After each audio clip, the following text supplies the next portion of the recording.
Coming up next, we're going to talk a little bit more about oil and gas prices, where they go from here. My guest slated to be Jay Young. He's here after the break. Hey, welcome back. Some of the world's largest oil producers announced today they would cut oil production by 2 million barrels a day starting in November. That means Americans will likely pay even higher prices at the pump. Let's bring in my guest tonight, Jay Young. He is president and CEO of a Texas oil and gas company. He's up late with me tonight here on the Final Five. Jay, it's good to see you again. Thanks for joining me. Thanks, Jim. Great having me. Thank you. We're always happy to have some people who have some insight here. 2 million barrels fewer a day. That is significant. That is real significant. Matter of fact, when you take the strategic reserve out of the mixture, out of the picture, you're going to see prices go higher. We're not producing enough oil in the United States, obviously, with our appetite, or as George Bush used to say, our addiction to oil. We're not producing it, and we're not going to produce it for a long time.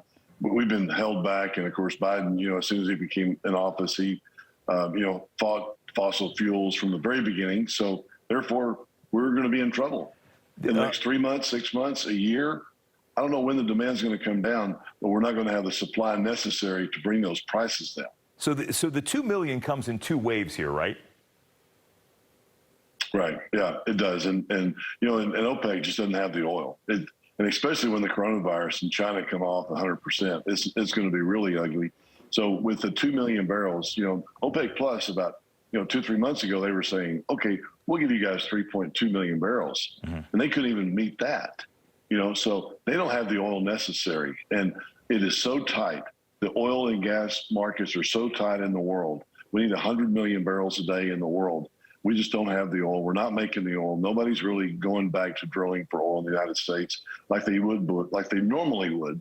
And what I mean by that is, normally when you have high oil prices, that's the best solution for high oil prices is high oil prices, because people start drilling. It looks good at 30. Well, it definitely looks good at 40, 50, 60, $80, $100 a barrel. It looks really, really attractive for public companies, but they're just not coming back to drilling. Like Exxon made us $6 billion in the first quarter of this year. Mm-hmm. They spent $10 billion buying back their stock instead of going back to drilling, which is what they normally would. But the federal government, the state governments, the markets are dry. I mean, they're just not putting money back in the oil and gas business anymore. So therefore, we don't have the supply necessary. So when you take the OPEC cut, the strategic reserves, mm-hmm. you take all the oil necessary. We just don't have it, and we're not sure where we're going to get it from. Jay, when people have questioned them about the level of gas and oil production specifically in the United States, the Energy Information Agency says the record was 12.3 million barrels a day in 2019. Then obviously we had the pandemic, as you mentioned. They say we're at 11.8 million barrels now, and the record would be next year at 12.6 million. So there are some that argue we are increasing oil production, but you are there on the ground. So where's the difference here? Where's the disagreement? There is some people coming back, but it's not the public companies, which is what really drives the price hard. And so, like Pioneer and I've talked to 3 or 4 CEOs in these companies, and I've asked them, hey, are you guys back to drilling? Why aren't you increasing your rig count? And they're saying that we are not, because our board is telling us to stay put, keep our rig count down, mm-hmm. and not produce. But there are a lot of other people that are producing, but we're just going to have to really tighten up to get to 12 million. Even if we were at 12 million, we still are not where we need to be to really bring the prices down. Trump was a lot higher than that when he was in office. He was topping off the strategic reserve. He was doing everything necessary at low oil prices. Then we had this pandemic, and we just haven't gotten back to it. And I don't know about really increasing. You're saying 10 or 15%. I don't really see the rig count increasing that much with these public companies that are just staying on the sidelines. They're saying ESG, our board members don't want to go to fossil fuels. Nobody's really preaching about, going back to drilling. So it's really going to be hard to get our production up that high to really see these oil prices soften.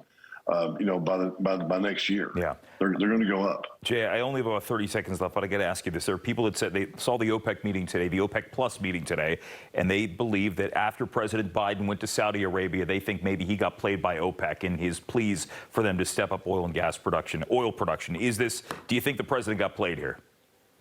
I do. And especially if you're asking somebody to give more of anything for a less price.